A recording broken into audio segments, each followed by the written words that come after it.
warahmatullahi wabarakatuh. Ketemu lagi dengan Ustazah. Bagaimana kabar anak-anak semua? Semoga tetap dalam lindungan Allah. Amin ya robbal alamin.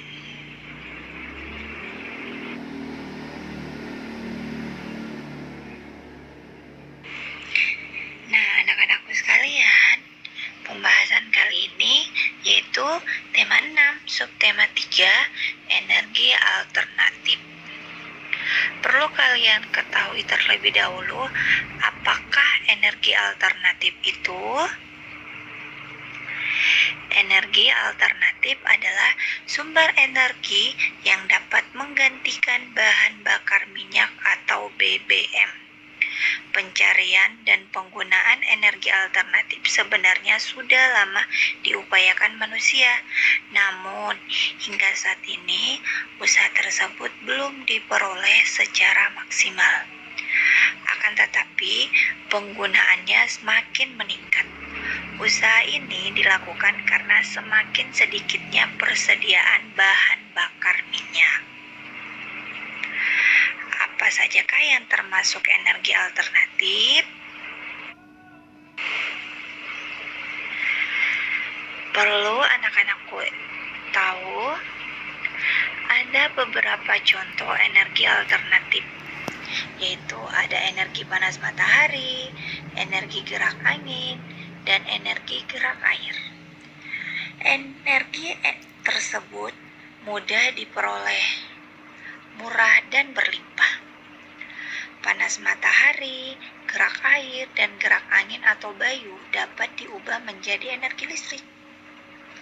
Dari energi listrik dihasilkan matahari, angin, dan air inilah yang dapat digunakan sebagai pengganti bahan bakar minyak. Dan energi matahari dimanfaatkan untuk membuat pembangkit listrik tenaga surya atau disingkat dengan PLTS. Energi air dimanfaatkan untuk membuat pembangkit listrik tenaga air atau PLTA, dan energi angin dimanfaatkan untuk membuat pembangkit listrik tenaga air atau bayu yang biasa disingkat dengan PLTB. Dan pembangkit listrik tenaga air merupakan sumber energi yang sangat ramah lingkungan.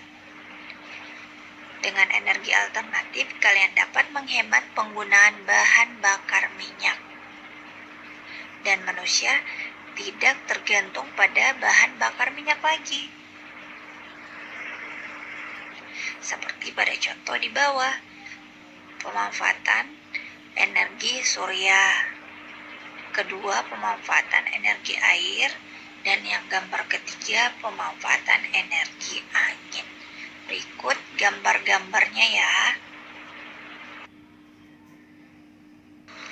Nah, energi alternatif panas matahari.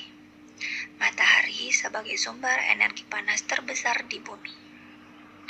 Dan selain itu, matahari digunakan untuk berbagai aktivitas seperti mengeringkan pakaian, penerang alami di bumi, fotosintesis, dan matahari juga sebagai PLTS.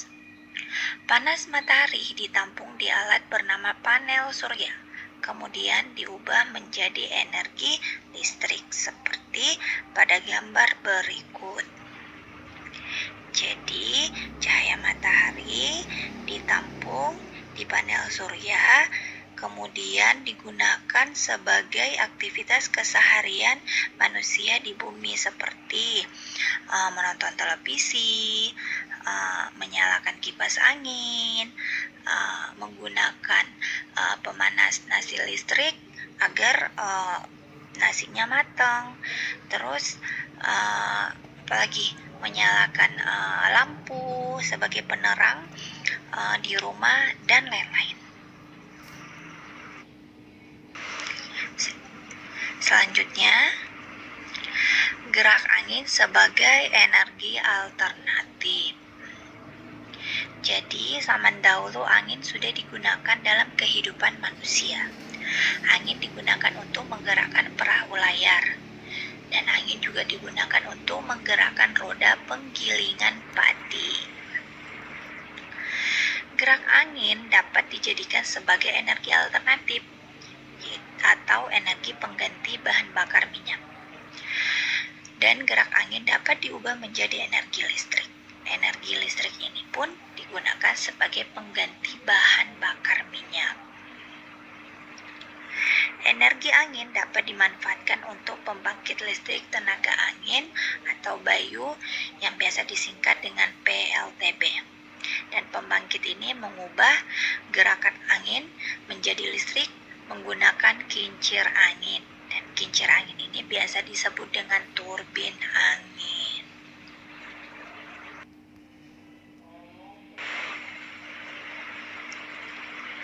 Selanjutnya, air sebagai energi alternatif.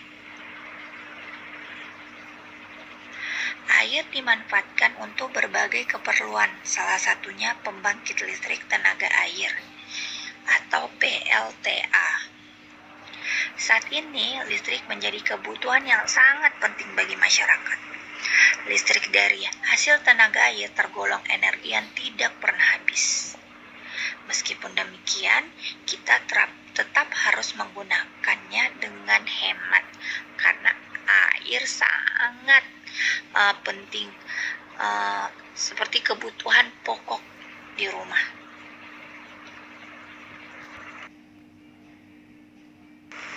Selanjutnya, energi alternatif briket. Briket adalah bahan bakar pengganti minyak atau BBM. Dan briket dapat dibuat dari bambu, serbuk gergaji, ataupun batok kelapa. Kelebihan dari briket adalah mengurangi polusi BBM, mudah terbakar dan tidak cepat habis. Jadi briket itu contohnya seperti pada gambar di atas.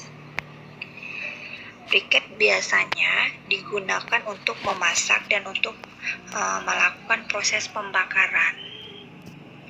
Dan briket juga bisa digunakan untuk membuat pembangkit listrik tenaga uap. Ya.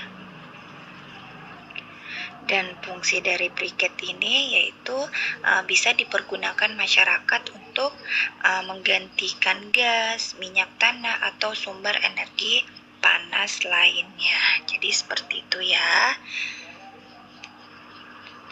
Dan selanjutnya, energi alternatif biogas.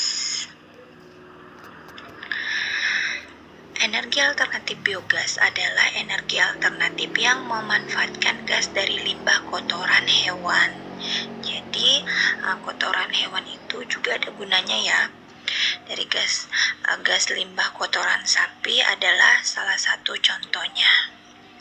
Limbah kotoran sapi dimanfaatkan dalam dua cara, yaitu gas dari limbah kotoran sapi dimanfaatkan untuk penerangan atau memasak, dan juga sisa dari limbah sapi kotoran sapi juga digunakan untuk membuat pupuk. Nah, jadi maksudnya di sini limbah kotoran sapi itu ada prosesnya ya, bukan langsung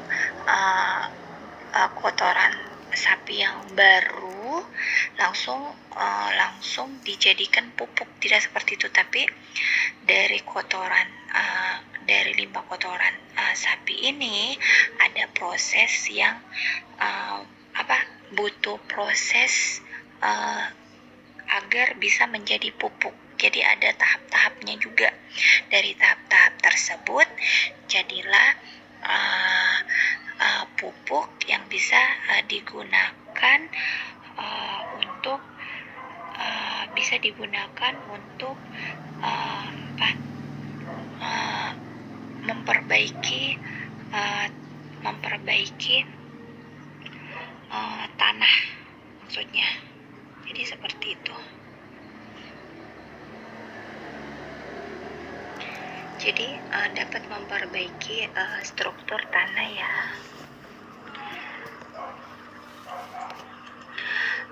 Cukup sekian penjelasan dari Ustazah. Terima kasih. Wassalamualaikum warahmatullahi wabarakatuh.